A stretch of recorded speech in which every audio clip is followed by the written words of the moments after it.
So in the interest of full transparency, I'm going to talk about stuff that was paid consulting that I did for Stellar Development Foundation, who bought my plane ticket out here, and also about some results that my student Jeff Ramsayer and I have had recently at Stanford. So, public blockchains have unleashed an insane amount of fintech innovation in the last 15 years, right? But surprisingly, a lot of the most exciting research results have had very little impact on the world of traditional finance. And there's also a huge amount of misunderstanding about what it is that blockchains give us, and overclaiming on the part of people who are in the blockchain space, frankly, unhelpful religious fervor, as illustrated up here. And of course, even, scams and fraud that are happening. So what I want to talk about today is I want to kind of address three questions. First, what is it that this new technology really gives us? Can we cut through the hype and kind of get at the core difference that we have? How can we solve some of the challenges of trying to leverage blockchain at scale, both scale in terms of value that we're transacting and scale in terms of transactions per second? And then I want to conclude by talking about what properties we should strive for in the interfaces to next generation financial infrastructure. So first, let's dispel some of the myths. There's all these claims about blockchain. Blockchain is not, inherently cheaper, more scalable, more private than traditional sort of centralized finance. It's not more secure and reliable in any useful sense. I mean, helicopters are more reliable than bicycles, but that's because, we're so afraid of what happens if a helicopter breaks down that we have to pay a lot more attention. But there's no inherent reason, why if you put the same amount of effort into bicycles, they wouldn't be as reliable. Obviously blockchains cannot solve inflation. We don't want to, if we did want to go back to the gold standard, maybe, Bitcoin would be no stupider than gold, but that would be like practicing medieval medicine with, modern mechanical leeches or something. Also, blockchains are, they're not just for cryptocurrency, and they're not particularly good at money laundering, although I don't really have time to talk about that today. So what is a blockchain, right? We've heard this term so many times, and there's so much hype around it. What's surprising is it's really just a rudimentary data structure, consisting of, as you might guess, a list of blocks, right? It's just an append-only list of blocks. You can keep adding data blocks. And it has one kind of trick, which is that it makes use of something called the collision-resistant cryptographic hash function. This is a function where you give it an arbitrary size input, could be kilobytes, megabytes, gigabytes. What you get out is a fixed size value, maybe 32 or 64 bytes. But it has the property that nobody can find any two inputs that produce the same output, even though, by a simple counting argument, those have to exist. And so that means this small cryptographic hash value can basically uniquely identify a larger block of data because nobody can find another block that produces the same hash value. So the trick that a blockchain has is it's a series of blocks, but each block contains a cryptographic hash of the previous block, which contains a hash of the previous block, and so on. So this means if you agree on the contents of the latest block, then you'll agree on the contents of every prior block, the entire history of the blockchain. Now, blockchains, in fact, long predate Bitcoin. The first production public blockchain was this thing called Surety, which was a document timestamping service. And you would submit your document, they would hash that document, and then they would hash all the hashes together and publish it in a classified ad in the New York Times, with the idea being that there's so many copies of the New York Times that it'd be hard to go back and tamper with this history, and each day would sort of confirm the entire previous history, right? So it's this rudimentary technology. It's been around for, 13 years before Bitcoin. What is the big deal about public blockchains? Well, in fact, there's two big deals that I want to talk about. The first is that public blockchains are open, provide open self-serve access. And when you're within an industry, I think it's kind of very easy to underestimate the value of having truly open and self-serve infrastructure, right? If you worked at Christie's in the 1990s, you might say, what's the big deal with eBay? I run dozens of auctions, every day. It's easy to do, right? But of course, it's far easier for someone just to upload a photo and auction something on eBay, and there's way more auctions happening on eBay, much easier than, holding a garage sale or, using Christie's or Sotheby's. Similarly, if you ran bookstores or something in the 1990s and someone said, hey, there's this thing, this web, it's a new way of publishing information. You say, oh, but come on, I publish, dozens of new titles every day. That's easy. But of course, there's so much more that you can publish on the web because it's self-serve. Anyone can create a website. Now, the thing is that this self-serve property is even more valuable when it comes to software development. And if you think about what the web was like before LiveScript, which was the precursor to JavaScript, you had to wait for people to add features into the Netscape Navigator browser at the time, right? It's kind of in the mid-90s. And then they said, wait a second, instead of waiting for the browser vendor to do this, why don't we let the people building the website actually program the browser, right? And now it's hard to imagine, almost any website you use is going to be using JavaScript to program the browser, right? Similarly, app stores where anyone can program your phone versus, getting Nokia or someone to include a feature in their feature phone, right? There's just so much more innovation happening here, right? And the thing is, when it comes to blockchain, if you take a blockchain and you add smart contracts, well, this lets you program your money in the same way that kind of, website developers could program the browser, right? And what happens is when you massively increase the number of possible developers, you also massively increase the pace of innovation. Okay, so that's big deal number one. Big deal number two, I think, is an even bigger and more revolutionary deal. And that is that blockchains allow you to achieve secure transactions in places where and with parties where previously that would not have been possible, right? And the reason is that anybody can validate kind of if everybody agrees on the head of the blockchain, then they'll agree on the entire history, right? So this means you can have two people who don't know each other and don't trust each other, and they can transact securely. Like if I have a digital dollar, for example, I can digitally sign a message saying, hey, I agree to pay this digital dollar to someone else. If that signed message by me gets included in the history of the blockchain, then I can't later on go and try to double spend this dollar, right? Because everyone will agree that that dollar was already spent, so I no longer control that dollar, right? And now suddenly people across the internet who don't know each other can securely transact. That was incredibly revolutionary, and that's what led Bitcoin to become such a big deal. But I actually think we're just scratching the surface of what's possible because, yeah, it's cool that you can transact with random people. I think the real value of blockchain that hasn't even emerged yet is that you can commit distributed transactions across databases that were never intended to work together necessarily, right? And so if people start adding basically public blockchain support to databases, then you could take any services and link them together into new services. Like say you have one company that's selling you rail space, they'll carry a cargo container from New York to Chicago, and another company that will carry it from Chicago to Stockton, on a different train, right? And you want to buy both or neither, but you don't want your stuff to get shipped halfway across the country and stuck in Chicago, right? Well, if these individual rail companies support distributed transactions that are committed on a blockchain, then someone else can come and build the service that will sell you kind of either both of these things or neither by having this transaction commit across the two blockchains. And sort of technically speaking, we've known how to do distributed transactions for a long time. You just use something called two-phase commit. But the problem with two-phase commit is it requires a coordinator. And if the coordinator fails, then you don't know what happened to the transaction in some situations, right? But if you use a blockchain as a two-phase commit coordinator, and if you sign a message saying, hey, I pledge to give you this space on a train, but only if this transaction is committed before, block 10 or before some certain expiration time, then you'll know that either this has been committed or not, and you'll be able to commit this, and you won't have to worry that that some other rail company's computer went down and it was the coordinator, and now you're stuck pledging this space that, for a transaction that might or might not commit. All right. So what are the challenges? Well, I want to talk about two big challenges for public blockchains. One is, how does everyone agree on the blockchain history? And for that, most blockchains use incentive-based consensus, which basically means people do things to make the history of the blockchain more secure and to make agreement on the contents more secure. And you reward those people by giving them cryptocurrency. And two popular ways of doing this are proof of work and proof of stake. And these are great mechanisms if you want to distribute cryptocurrency in the first place in such a way that there's a limited amount out there that people believe it has value. I mean, very surprising result that people think, Bitcoin is worth $20,000 or something. So this has obviously achieved that goal.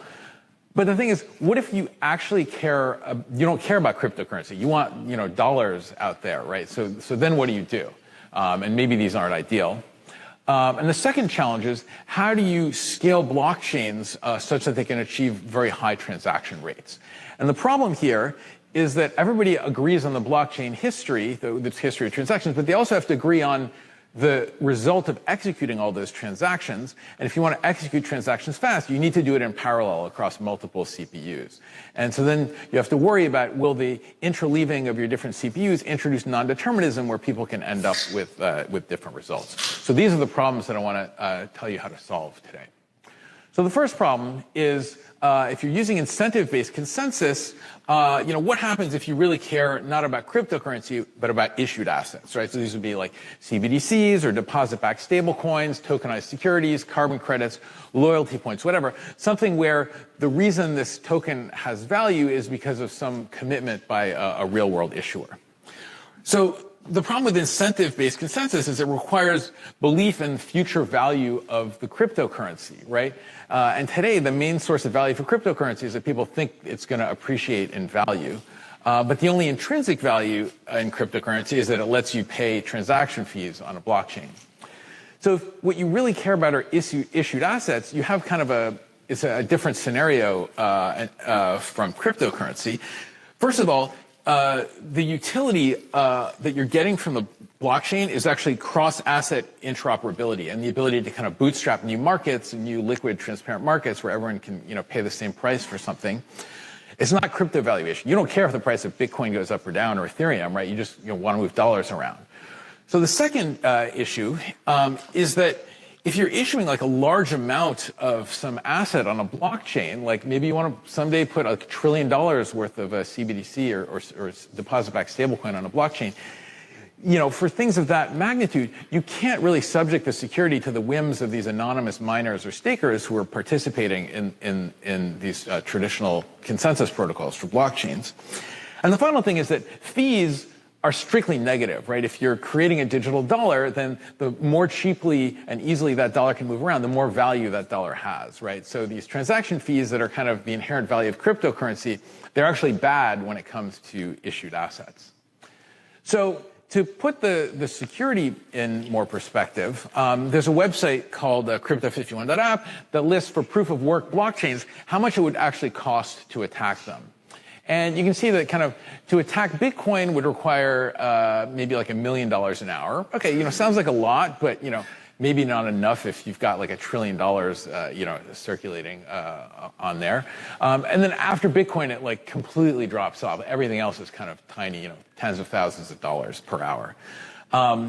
Okay, maybe proof of work is kind of out of vogue right now. The new hot thing is proof of stake. And so here I've pulled together from different sources some numbers for 5 popular proof of stake blockchains. And Ethereum, very well-established blockchain, you can see there's $40 billion staked on here. So, okay, that's a lot of money. So maybe that's a kind of secure enough blockchain to issue an asset on.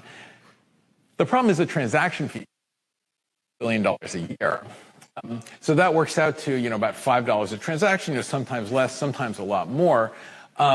That's way too much for many types of services that you might want to build that are moving money around.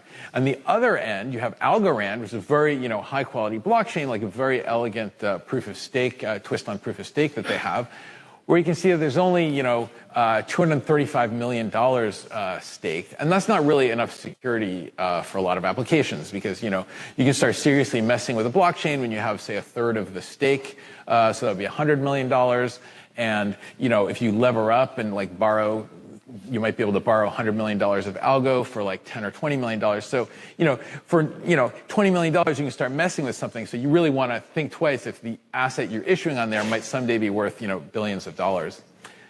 Now, these are in a way atypical. If you look at the other 3 up here, which are Avalanche, Polygon, and Solana, you'll notice something else that's a little disturbing. If you look at the fees that people are paying for transactions, they are much, much less than the incentives that are being paid out to the validators that are running this network. Right, and so what that means is that operation of the network and security of the network is being subsidized by cryptocurrency speculators who are basically propping up the value of the cryptocurrency, right? And that can't be a sustainable situation. So, of course, if you look at the bottom, Stellar, that's my blockchain, you can see that you don't stake any money. You just maybe stake your reputation because it's not run by anonymous people. There's no incentives paid out to the validators, and not coincidentally, the fees collected are tiny compared to everything else. So what is it that Stellar is actually doing? Well, we're using a different approach, which is called proof of agreement. And the idea of proof of agreement is we want to leverage the value of agreement between organizations and, different stakeholders in the ecosystem as the basis of consensus, right? And the caveat is this doesn't work if you're trying to, give out cryptocurrency. It doesn't help you distribute cryptocurrency, but it's useful for everything else, right? So the people running the network are not anonymous. They're, organizations like asset issuers and wallet publishers who have a stake in the ecosystem. And each of these validators has to specify which other validators they want to agree with, right? So in this example, V2, V3, and V4, these hypothetical nodes in the network, all say that they want to agree with each other. V1 says it wants to agree with V2 and V3. Right, and so it specifies this by, it's specifying that its quorum slice is V1, V2, V3.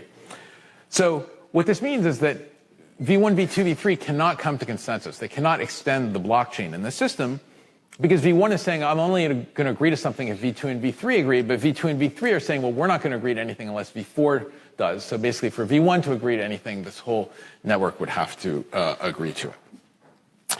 So in this model, you can say, okay, so if you have two organizations and one includes the other in its quorum slice, then they will never disagree.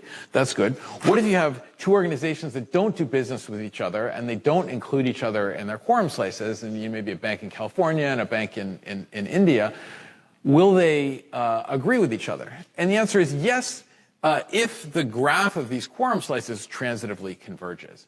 And so the premise underlying Stellar is what I call the internet hypothesis, which says that if you take any two validators you actually care about, somehow they will transitively converge, right? And this is true empirically of the internet, right? Where it's kind of, if somebody else set up a network that didn't have Google and Amazon, like you wouldn't call that the internet, even though there's no definition of the internet that says it contains those sites, right? And transitively, everyone on the internet can connect. It's also true of the correspondent banking network, right? If you pick any two banks in the world, chances are there's some path through correspondent banking that will allow you to move money from one of those banks to the other. But, if it's not the case, maybe you don't care, right? Maybe North Korea goes off and does their own version of the Stellar network and nobody cares because they're isolated from the rest of the world. All right, so that's how we can address getting rid of incentives to secure the history of blockchain. The second challenge is how do we scale the transaction throughput on these blockchains? And so traditionally, the way blockchains work is you have this blockchain history of blocks, but then within the blocks you order all the transactions, and logically you're supposed to execute all the transactions in order throughout all the blocks. And of course these transactions, if they contain smart contracts, they can contain arbitrary code to run. And so you have to ensure that the observable effects of running all these transactions are the same on every replica of the blockchain in the world, right? And in the worst case, all the transactions might conflict. They might all be touching the same data. And so that would mean you'd essentially end up having to run them on a single CPU core. So you might say, hey, I want to scale this up. I want to buy more hardware and do more transactions per second. Sorry, you can't, right? Because you can only make use of one CPU for executing these transactions.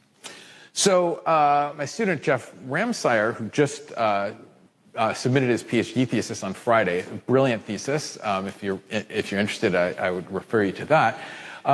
Came up with this idea of structuring a blockchain as ordered batches of unordered transactions, saying, okay, there's obviously an order in the blockchain, but within a block, let's treat all of these transactions as unordered. In other words, the transactions are all going to see the same initial state of the blockchain, and so that means that the output of executing these transactions is independent of execution order. So the transactions within a block are all commutative, right? And so maybe you have a smart contract that needs serialization, and you can do that just by requiring that stuff execute in different blocks, right? But there's no way to violate the fact that all these transactions are safe to run in parallel, because they're not going to affect one another. So how does this work in practice?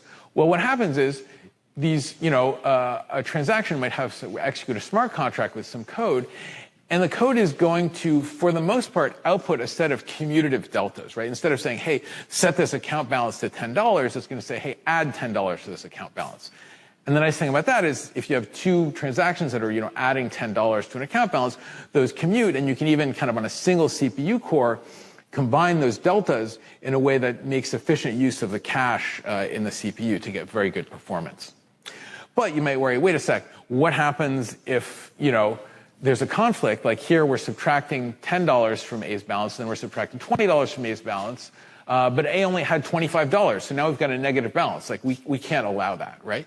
And you're right, we can't allow that. And so what we need to do is allow a limited set of primitives that have invariance, and one of these is a non-negative integer, which is useful both as a, an account balance, but also as a semaphore for if you need synchronization within a smart contract. And when you're constructing a block, you conservatively have to leave out any transactions that could conflict or violate these invariants. Right? And, it's okay. Sometimes maybe it's safe. Like maybe it turns out there was some other transaction that was going to pay $100 to A. And so it would have been okay if we left that in, but that's okay. We just want to be conservative and guarantee that we never violate these invariants. And if we do this, what we get is nearly linearly scalable performance, right? So if you look at these gray lines at the bottom, they're a state-of-the-art system called Block STM. You can see they kind of top out after 16 or 32 CPUs. You just can't get more performance by throwing more hardware at them. And if you look at the colored lines, that's what we're getting with Groundhog, right? And one of the interesting things is the purple line is actually two accounts, which is the worst case scenario from the point of view of parallelism, because kind of everything conflicts, right? But it actually turns out that we're getting even better, slightly better performance in that case, just because we can combine the deltas on a single CPU core and make better use of the processor's cache. So this is truly scalable performance that is a future-proof system where if you deployed this and it were really successful and you needed more throughput than 700,000 transactions per second, you could simply buy more hardware. Okay. So what about trading, right? So the continuous double auction, like something like a stock market, is kind of a staple of any good capitalist system. We need these markets that function well. And it's simple. You just basically have people submit limit orders, and you have these order books. And when the offers cross, you match buyers and sellers, and they trade assets. So unfortunately, this is kind of a worst case for trying to parallelize something deterministically, because every single operation is going to modify one of a small number of order books, right? So you're going to have a huge amount of contention for this shared data structure. But what we can do is, once again, there's a trick we can use to make these operations commutative. And what we're going to do for this is use something called an Arrow-Debreu batch exchange market. Right? So the idea is for a given batch of transactions, which would be represented in a block of the blockchain, we're going to compute a fixed valuation PA for each asset A. Right? And then if you want to trade A for B, so you're going to pay A to buy B, the price you're going to get is always going to be PA or over PB. Right? So what this means is every single trade between the same pair of assets is going to get the exact same price within a block. And therefore, the trades are commutative. So once again, we can use the same trick of parallelizing this very efficiently and yet doing it in a deterministic way. Now, Arrow-Debreu exchange markets, these are proposed, in like the 1950s, a long time ago. And they're actually proposed because they have other benefits, right? So another benefit of this is that it eliminates cyclic arbitrage, right? Let's say you want to get between, Philippine pesos and Nigerian naira. Like, you have to make a decision about is the cheapest way to go through dollars or euros or some combination of the two. And with an Arrow-Debreu exchange market, you don't have to do that because you're sort of trading with the market. You're not being matched with like an individual counterparty for that trade. And so a second benefit is that this eliminates in-block front running, because within a batch of transactions, I can't buy something and then resell it at a different price because every asset has a fixed valuation. And so this is good because it kind of makes the system more fair and means you don't have to, worry about getting sniped by people who have a better network connection. In the blockchain space, this is called minor extractable value. All right, so the way Speedex works is there's kind of two phases. The first is you have to look at all the orders in the system and compute valuations, right? And this is where a lot of the technical innovation happened in our system, which was published earlier this year.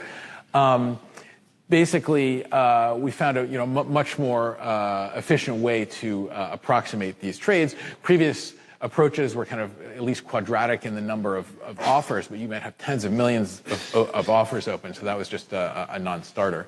So you compute these valuations, and then in the second phase, so you propose a block including these valuations, and in the second phase, everybody executes the block and trades in a deterministic way, even though it's parallelized. And you can see in this particular example, what's nice is that everybody gets to trade, even though it wouldn't have worked to match buyers and sellers, right? Because everybody's trading with the market, you actually get more economic activity. And this is basically leveraging a theorem from 1954 saying that there always exists a unique set of valuations that clears the market, meaning the market doesn't have to like make up assets out of thin air. And so basically we get kind of better economic efficiency in a system that is also parallelizable. All right, what are the results for Speedex? Well, again, we get near linear scalability in the number of CPUs. This was actually tested on a 48-core machine, so it's not 48, it's not quite double 24 because there's other background threads that are using the CPUs. And you can also see there's a logarithmic dependence on the number of open offers, but that's very small, so it's almost a straight shot, no matter how many offers are sitting on the order books.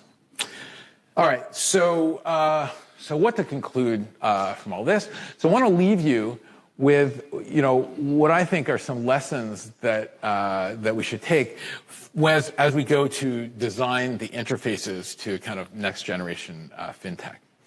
The first is we should provide open self-service APIs, right? Because that's going to allow people to innovate in ways that like the designer of the system just can't anticipate. And you should be skeptical of your own intuition, especially if you're a banker, that like when you're in an industry, it's hard to understand the value of self-serve. But if you make something self-serve, then the people outside are going to innovate as you would not have predicted. Now, that enabling innovation also means, enabling innovation in scams. And so we will see new kinds of scams and things pop up. But, we shouldn't sandbag financial infrastructure just because it can be misused, right? I mean, if like someone were introducing cash today, like it would, might be like disallowed or run into serious regulatory problems. But like cash is like responsible for civilization as we know it, right? And so we have to be open-minded about this stuff. And really what we need to do is establish norms around kind of difficult to misuse interfaces. And I think, people in the fintech sector, there's some blame for we've been kind of training users to do dangerous things, like provide credit card numbers to people when they don't know who they are and things like that. And so we kind of have to think about like, what is it that we're actually asking our users to do? What are we training them to do? And, if you build a new payment system and the way that people decide how to pay money is that they Google the name of the firm and use some bank routing number that comes up, you probably have a problem, right? We need to think about secure naming and how to train users to find things securely. But I think that this is a doable problem. So the other thing, or another point that I want to make, or a lesson I think we should draw, is that we should use blockchains for public auditability, even if we have a centralized system, right? Maybe you're issuing a CBDC, right? So it's not going to be on a public blockchain, right? You want to control all the servers, but you want people to have confidence in that, so you want them to be able to audit what's happening.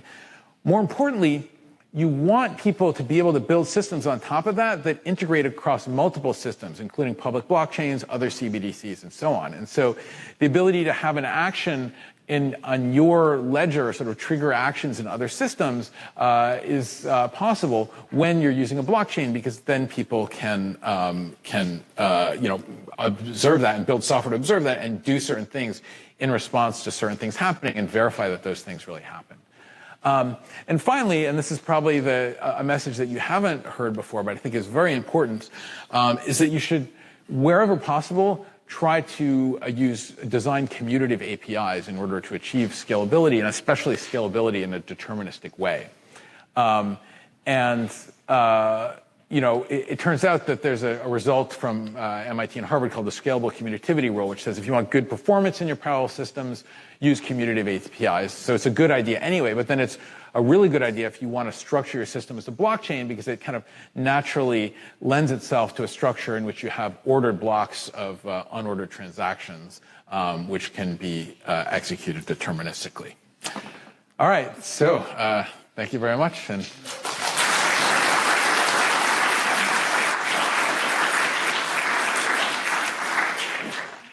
do I have time for questions, or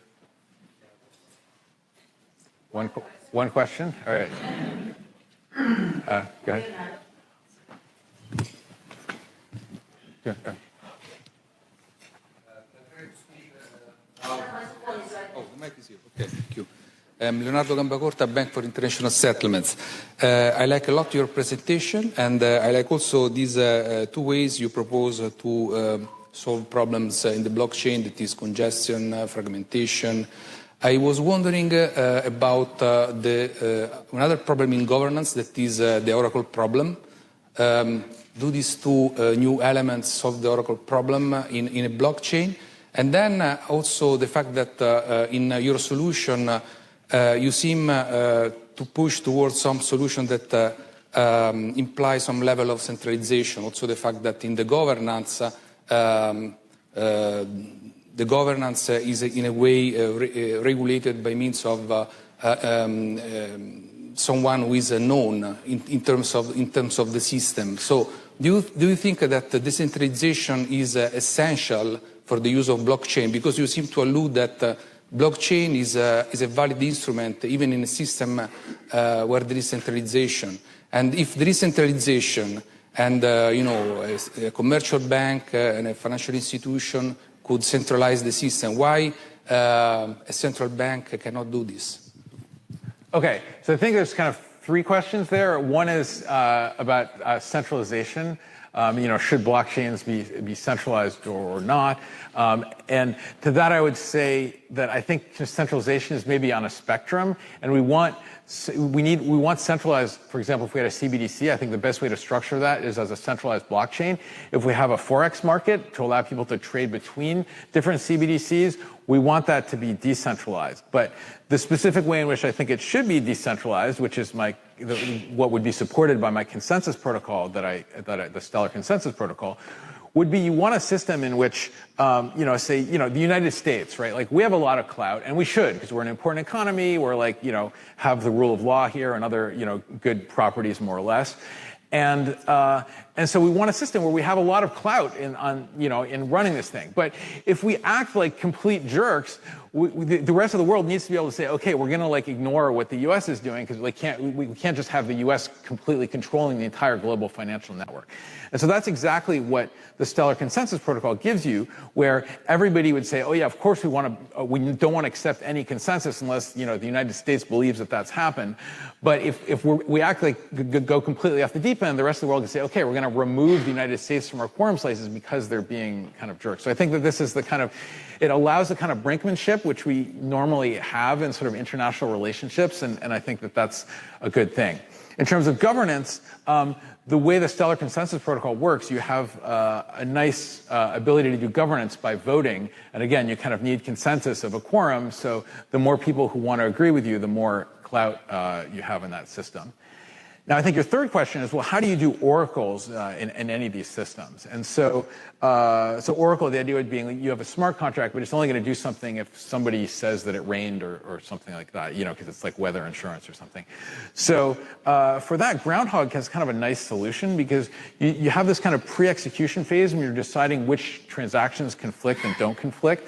And so when you're doing that to assemble the block, you can you can do callouts to an oracle, and those responses can be signed and include, the block number or something. And then you can include those signed oracle statements in the block for everybody else to verify. So of course the oracle is not deterministic, but it's only allowed to give one possible answer, and that answer has to be valid for the entire block to be executed. I hope those addressed your questions. Okay, thank you very much.